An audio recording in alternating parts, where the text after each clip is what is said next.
വിജയ നമസ്കാരം. നമസ്കാരം.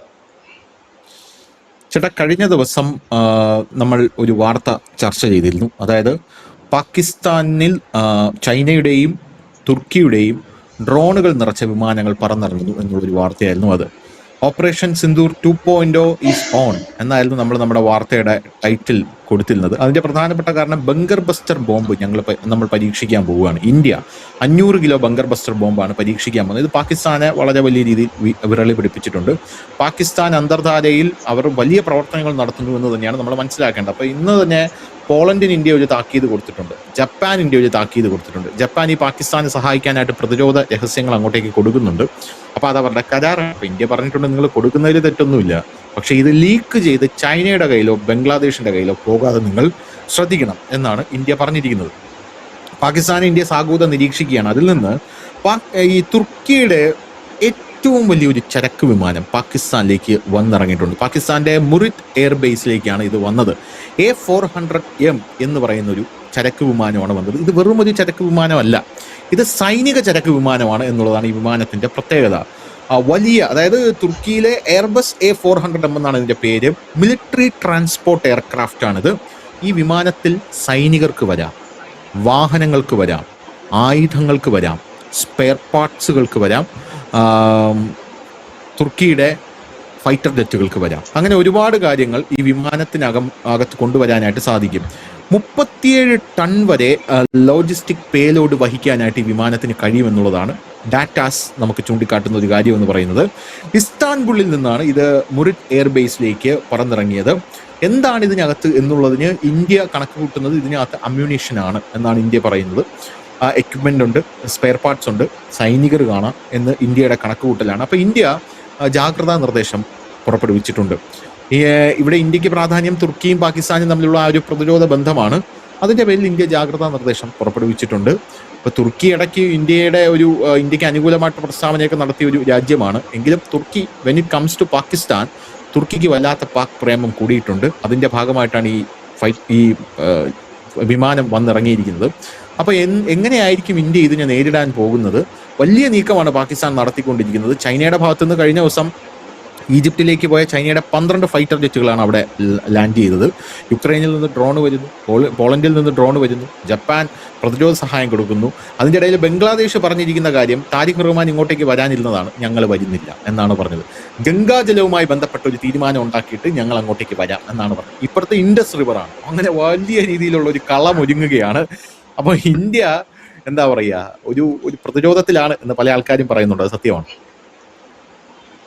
അല്ല, പ്രതിരോധത്തിലാണ് എന്നുള്ള കാര്യം യാഥാർത്ഥ്യമാണ്. അതൊരു കറക്റ്റ് കാര്യം തന്നെയാണ്. പ്രതിരോധത്തിലാണെന്ന് പറഞ്ഞാൽ ഇങ്ങനെ വലിയ രീതി, കാരണം ഇതിന് സമാനമായ നീക്കം പ്രിയപ്പെട്ട പ്രേക്ഷകർ തന്നെ ഓർക്കുന്നുണ്ടാകും.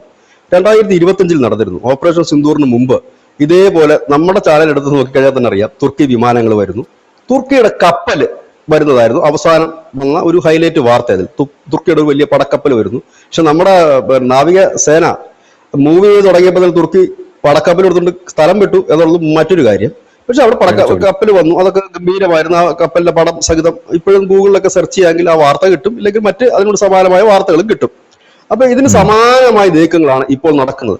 ഈ കഴിഞ്ഞ തവണ ഈ വന്ന സംഭവം, അതായത് കഴിഞ്ഞ തവണയും തുർക്കിയുടെ സൈന്യത്തിന്റെ ചില വിദഗ്ധർ അവിടെ വന്നിരുന്നു. പക്ഷെ ഈ അടി തുടങ്ങുന്നതിന് മുമ്പ് അവർ സ്ഥലം വിട്ടിരുന്നു. അതായിരുന്നു കാരണം.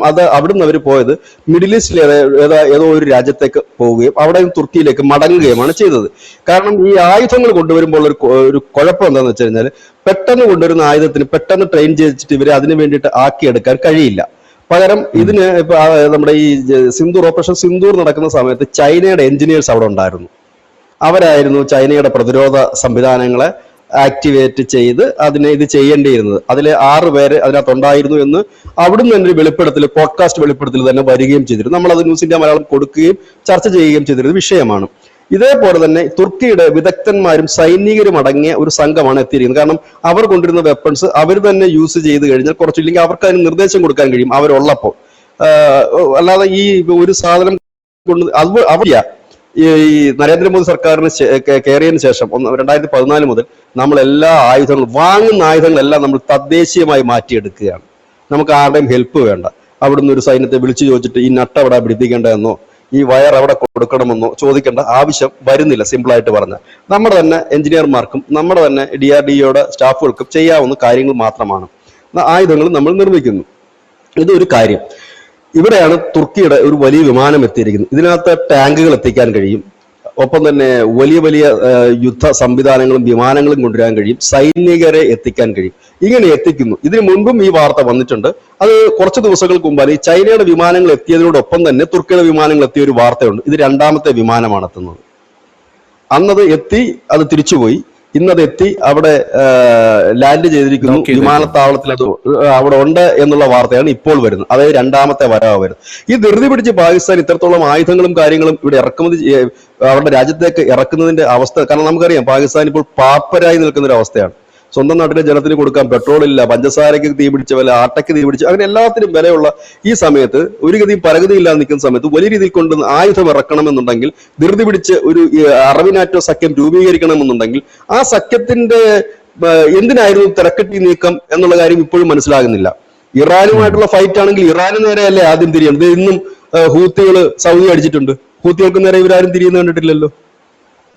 ഇറാനെതിരെ സംയുക്തമായിട്ട് ഈ അറബ് നാറ്റോ ഒരു പ്രസ്താവനയെങ്കിലും ഇറക്കിയിട്ടുണ്ടോ? ഇല്ല, അവർ ഇറക്കിയിട്ടില്ല. പകരം അവർ ചെയ്തിരുന്ന കാര്യം എന്താണ്? ഈ പാകിസ്ഥാനിലെ കൊണ്ട് വലിയ രീതിയിൽ ആയുധം ഇറക്കുന്നു എന്ന് പറയുമ്പോൾ അവരുടെ എല്ലാം നോട്ടം ഇന്ത്യയാണ്. കാരണം നിലവിൽ മുൻകാലങ്ങളിൽ റഷ്യ ചൈന ആയിരുന്നെങ്കിൽ ഇന്നിപ്പോൾ റഷ്യയുടെ നില വളരെ പരിതാപകരമാണ്. സാമ്പത്തികമായി അവർ വളരെ തകർന്നുകൊണ്ടിരിക്കും. ആയുധബലത്തിലല്ല, ആയുധബലത്തിൽ അവർ നമ്പർ 1 ആയിട്ട് തന്നെ നിൽക്കുന്നെങ്കിലും ആ സാമ്പത്തിക തലത്തിൽ അവർ തകർന്നു നിൽക്കും. പിന്നെ ഉള്ളത് ഈ ഏഷ്യയിലേക്ക് വരുമ്പോൾ ചൈനയും ഇന്ത്യയുമാണ്. അതിൽ ഇന്ത്യ തകരുക എന്നുള്ളത് ചൈനയെ കീഴടക്കാൻ എളുപ്പമുള്ള മാർഗമാണ് ഈ സായിപ്പിന്, മീൻസ് യൂറോപ്യൻ യൂണിയൻ രാജ്യങ്ങൾക്ക്. കാരണം ചൈനയുടെ മനസ്സിലും എന്താണ്, ഇന്ത്യ തകർന്നാൽ 1-ാം സ്ഥാനം ഞങ്ങൾ എത്തും. കാരണം ഈ ഏഷ്യയിലെ ഒന്നാമൻ ആരാന്നുള്ളൊരു മത്സരമാണ് നടക്കുന്നത്. പക്ഷെ ഒന്നാമനാകണമെങ്കിൽ നമ്മുടെ രാജ്യത്തിന് ചൈനയെ ബഹുദൂരം പിന്നിലാക്കേണ്ടതായിട്ടുണ്ട്. അത് മറ്റൊരു ഫാക്ട്. പക്ഷെ ചൈന ഇപ്പോൾ അഭിമുഖീകരിക്കുന്ന സാമ്പത്തിക പ്രതിസന്ധിയുണ്ട്. ആ പ്രതിസന്ധി വരികയും ഇന്ത്യ റേഞ്ച് കൂട്ടിക്കൊണ്ടിരിക്കുകയും ചെയ്തു കഴിഞ്ഞാൽ അതിവിദൂര ഭാവിയിൽ തന്നെ ഇന്ത്യക്ക് ചൈനയെ ഒപ്പമെത്താനോ മറികടക്കാനോ ഒക്കെ കഴിയും.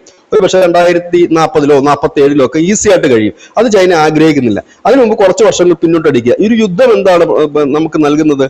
ഒരു രാജ്യത്തെ പിന്നോട്ടടിക്കുക എന്നുള്ളതാണ്. അതായത് ചലിച്ചുകൊണ്ടിരിക്കുന്ന ഒരു ഫാക്ടറിയെ ഒരു 2 മാസത്തേക്ക് ബ്ലോക്ക് ചെയ്യാൻ കഴിഞ്ഞാൽ പിന്നെ ആ ഫാക്ടറി രണ്ടാമത് ഉത്പാദിപ്പിച്ച കളം പിടിച്ച് വരുമ്പോഴേക്കും കുറഞ്ഞതൊരു 6 മാസം തൊട്ട് 1 വർഷം വരെ ആകും അതിന്റെ ഉത്പാദനം തുടങ്ങി മാർക്കറ്റിലേക്ക് വീണ്ടും എത്താൻ. അപ്പോഴേക്കും ആ മാർക്കറ്റിൽ വേറെ സാധനം കളം പിടിച്ചിട്ടുണ്ടെന്നുണ്ടെങ്കിൽ പിന്നെ ഇവർക്കൊരു റീലോഞ്ചിങ്ങിന് സാധ്യതയില്ല. നമുക്കൊരു ഉദാഹരണം എത്രയോ ഉണ്ട്, നമ്മുടെ രാജ്യത്ത് തന്നെ ഉണ്ട്. ഇവിടുന്ന് പൂട്ടിപ്പോയ ഫോർഡ് കമ്പനിയൊക്കെ ഇല്ലേ, ഫോർഡ് കാർ ചെന്നൈയിലായിരുന്നല്ലോ ഫോർഡിന്റെ വലിയ കമ്പനിയൊക്കെ. അവർ നല്ല സമയത്ത് പൂട്ടിപ്പോയി. ഇത്ര സുന്ദരമായ വാഹനം, നല്ല കമ്പനി, അത് പൂട്ടിപ്പോയിട്ട് പിന്നെ അവർക്കൊരു റീലോഞ്ചിങ്ങിന് അവർ പലവട്ടം ശ്രമിച്ചെങ്കിലും നടക്കുന്നില്ല എന്നുള്ളത്. കാരണം ആ സമയം കൊണ്ട് മറ്റുള്ളവർ കളം പിടിച്ചു കഴിഞ്ഞു. ടാറ്റയും മഹീന്ദ്രയും BYDയും KYD എല്ലാം കളം പിടിച്ചു കഴിഞ്ഞു. ഇതുപോലെ തന്നെയാണ് ഈ കാര്യം. അപ്പൊ ഒരു രാജ്യത്തെ പിന്നോട്ടടിക്കാൻ കഴിയും. ഇന്നിപ്പോ നമ്മുടെ രാജ്യം ഒരുപാട് കാര്യങ്ങൾ മുൻപോട്ട് നിൽക്കുന്നു. ഒന്ന്, മൊബൈൽ ഫോൺ നിർമ്മാണത്തിലായാലും ഇലക്ട്രിക് വാഹനങ്ങൾ നിർമ്മാണത്തിലായാലും ഒക്കെ നമ്മൾ മുൻപോട്ട് പോയിക്കൊണ്ടിരിക്കുന്ന ഒരു സമയമാണ്. ഇവിടെ തന്നെ സ്റ്റോപ്പ് ചെയ്യുക. കാരണം ഇതെല്ലാം വാഹന നിർമ്മാണത്തെ അടക്കം ഇത് ബാധിക്കും. അപ്പം രാജ്യത്തെ ഒരു അരക്ഷിതാവസ്ഥയിലേക്ക് കൊണ്ടുവരിക, പിന്നെ ജനങ്ങൾക്കിടയിൽ ഒരു അരക്ഷിത ബോധം സൃഷ്ടിച്ചുകൊണ്ട് ഒരു അരാജകത്വത്തിന്റെ ഒരു ഭീതി സൃഷ്ടിച്ചുകൊണ്ട് ജനങ്ങളെ ഭരണകൂടത്തിനെതിരെ തിരിച്ചുവിടുകയും ഒരു വല്ലാതെ തല്ലി തലകീറായിട്ട് ഇങ്ങനെ ഒരു വെളിവുമില്ല വെള്ളിയാഴ്ചയുമില്ലാത്ത ഒരു ജനവിഭാഗമാക്കി മാറ്റുക എന്നുള്ളതാണ് എന്റെ ലക്ഷ്യം. ഇവിടത്തേക്കാണ് ഇതെല്ലാവരും കൂടെ പ്ലാൻ ചെയ്യുന്നത്. അതാണ് ഞാൻ പറഞ്ഞത്, ചൈനയുടെ പങ്ക് നമുക്ക് തള്ളിക്കളയാൻ കഴിയുന്ന ഒരു സാഹചര്യമില്ല. കാരണം ചൈനയുടെ വിമാനങ്ങൾ കഴിഞ്ഞ ദിവസം അവിടെ എത്തിയിരുന്നു. ഇവരെല്ലാം തന്നെ പാകിസ്ഥാന് ആയുധം കൊടുക്കുന്ന രാജ്യങ്ങളാണ്. അങ്ങനെയും കൂടി നമ്മളൊരു കാര്യം കൂടി നോക്കണം. ഈ ഒരു സാഹചര്യം കൂടി നിൽക്കുന്നു. അതുകൊണ്ട് ഞാൻ ഇപ്പോഴും നമ്മൾ തന്നെ ഉറച്ചു നിൽക്കുന്നു.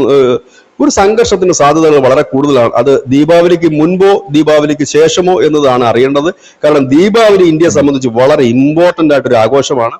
കാരണം നമ്മുടെ വിപണി ചലിക്കുന്ന സമയമാണ്, നമ്മുടെ എക്കണോമിക്ക് വലിയ മുതൽക്കൂട്ട് വരുന്ന സമയമാണ്. നമുക്കറിയാം കഴിഞ്ഞ വർഷം ശ്രീമാൻ ട്രംപ് താരിഫ് വലിയ രീതിയിൽ തന്നെ ചുമത്തിയിരുന്നു. ആ താരിഫിനെ നാം മറികടന്നത് ഈ നരേന്ദ്രമോദി സർക്കാർ കുറെ ഇളവുകൾ കൊടുത്തുകൊണ്ട് ദീപാവലിയുടെ ഈ വിപണികൾ അങ്ങോട്ട് തുറന്നു കൊടുത്തു. നമുക്ക് GDP-യിൽ ഇടിവല്ല ഉണ്ടായത്, വളർച്ചയാണ് ഉണ്ടായത്. വലിയ സാമ്പത്തിക വിപണിയിലേക്ക് കുത്തി ഒഴുകുന്ന ഒരു കാഴ്ചയാണ് കണ്ടത്. പക്ഷെ ഇപ്പോൾ അത് സംഭവിക്കരുതെന്ന് കരുതി ഒരുപക്ഷെ ദീപാവലിക്ക് മുമ്പ് തന്നെ ഇത് നടക്കാനുള്ള സാധ്യത. കാരണം 1-2 രൂപയുടെ കച്ചവടമല്ല നടക്കുന്നത്. ഈ രാജ്യം മുഴുവൻ ഒരു വലിയ വിപണിയാണ്. ഒരുപാട് ഇതിന്റെ പുതിയ വസ്തുക്കളുടെ ലോഞ്ചിങ് വിപണി എല്ലാം ഉണ്ട്. അപ്പൊ അത് തകർക്കുക. കാരണം കഴിഞ്ഞ തവണ നമ്മൾ ട്രംപിന്റെ ഈ താരിഫിനെ മറികടന്നത് ഈ ദീപാവലി ഉത്സവ സീസൺ കൊണ്ട് മാത്രമായിരുന്നു. അത് ഇത്തവണ സംഭവിക്കരുത് എന്ന്. കാരണം ഈ ദീപാവലി എന്ന് പറയുന്ന ഉത്സവ സീസൺ ചൈനയെ സംബന്ധിച്ചും വളരെ ഇമ്പോർട്ടന്റ് ആണ്. 2020 അതിന്റെ ചൂട് അവർ അറിഞ്ഞതാണ്. അവരുടെ പടക്കവും കളിപ്പാട്ടവും ഒക്കെ മടക്കി കെട്ടി അവർക്ക് പോകേണ്ടി വന്നു. പിന്നെ തിരിച്ചു വരാൻ അവർക്ക് കഴിഞ്ഞിട്ടില്ല. അപ്പൊ അങ്ങനെയൊക്കെയുള്ള ഒരുപാട് കാര്യങ്ങളുണ്ട്. ഈ ഒരു സാഹചര്യം കൂടി നമ്മളിവിടെ ഈ ഒരു നീക്കത്തിൽ, അതായത് തുർക്കിയുടെ വിമാനം വന്നതിനകത്ത് നമ്മൾ പോയിന്റ് ചെയ്യേണ്ട ഒരു പ്രധാനപ്പെട്ട കാര്യം കൂടിയാണ്.